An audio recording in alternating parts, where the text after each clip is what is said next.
নমস্কাৰ আটাইলৈ ৰঙালী বিহুৰ লগতে অসমীয়া নৱবৰ্ষৰ আন্তৰিক শুভেচ্ছা জ্ঞাপন কৰিছোঁ। আজি আমাৰ গাঁৱত একাদশ বাৰ্ষিক বিহু উদযাপন কৰা হৈছে।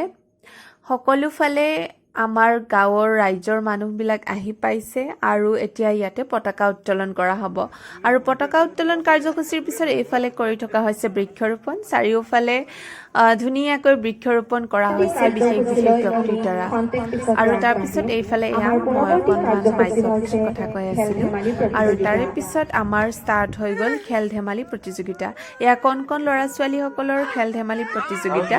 এইফালে টেকেলি ভঙা প্ৰতিযোগিতা কোনোৱে ভাঙিবই পৰা নাছিলে। এইফালে টেকেলিটো ভাঙি দিলে আৰু তাৰপিছত এইফালে হৈ আছে এতিয়া বেজীত সূতা ভৰোৱা প্ৰতিযোগিতা। এই কণ কণ ল'ৰা ছোৱালীসকলক এনেকৈ খেলা ধূলা কৰা দেখিলে সঁচাকৈ শৈশৱকাললৈ মনত পৰি যায়।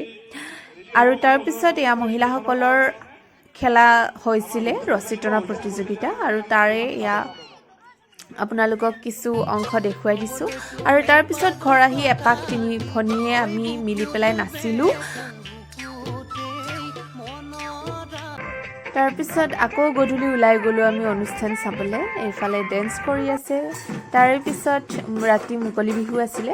মুকলি বিহু চাই ধুনীয়াকৈ এনজয় কৰি আমি ঘৰলৈকে উভতি আহিলোঁ। আজিৰ ভিডিঅ'ৰ বাবে আছিলে এইখিনিয়ে। বাই।